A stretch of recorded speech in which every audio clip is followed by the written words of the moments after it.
Hey guys, and welcome back to Battlefront updates and another news update. Today we got some news dropped from our community manager Sledgehammer through a Q&A post on the Battlefront forums, and also some new info from the official Twitter account. Before I get into today's news, I just wanted to remind those of you who might have missed it that I made a 20-minute special about everything we know so far about DICE Star Wars Battlefront. Make sure to check it out in the description below if you haven't seen it already. Now let's move on to today's news. First off, we have a tweet from the official EA Star Wars account that confirms that the Star Wars Battlefront companion app, where you can play the game base command, will be launching November 10th, 1 week prior to the actual game. Fantastic news for us, as it hopefully means that we will actually be able to collect credits and level up before the game is actually out. Moving on, we have plenty of juicy news from a huge Q&A update from Sledgehammer on the official Battlefront forums. I will link the full post in the description below and go over the important parts right here, so let's get right into it. Regarding the AT-ATs and AT-STs, they will not be playable in first person in the game, but will only be available in third person. For me personally, I don't really care about this, but the good news in this post is that Sledgehammer says that they have fixed the crosshairs of both the AT-AT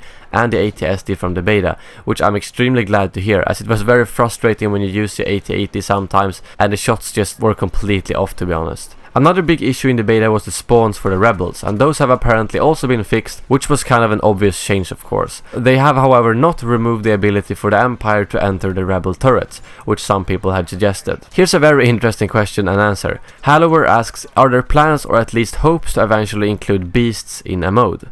To which Sledgehammer responds with, who says some of these are not already included in the game? Which is very interesting. I'm honestly not sure what he is referring to. We do know that some creatures like the Tusken Raiders are background characters in survival, but it almost sounds here like we'll have some actual beasts in the game to interact with. The only thing I know about right now are the Ewoks, as I in my previous video talked about the Ewok achievement in Origin that states that you need to get hit in the head by a rock by an Ewok. Another piece of very good news for me personally is that Sledgehammer confirms that they have changed the mouse controls for the ships and turrets.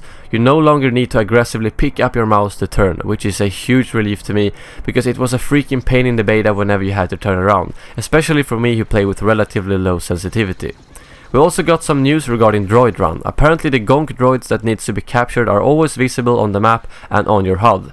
I was personally hoping that they wouldn't be visible on the map, as that kind of removes the whole purpose of having them move around the map and make noises. Lastly, we have some news about the Battles game mode. This is the game mode where you play with and against armies of AI, and Sledgehammer explains that apparently the AI count fluctuates during the match, so if the player is losing, you will actually get more teammates to help you out. The max count of AI is apparently 5 allies and 14 enemies. I have no issue with this size of game mode at all. I know it will work out great, but I was however hoping that we would at least have the option to do 20 versus 20 matches, but it seems like we won't. Well, that wraps up this news roundup. To read all of the answers yourself, check out the link in the description below, and make sure to subscribe for extensive Battlefront coverage. I will see you guys soon again, and as always, may the Force be with you.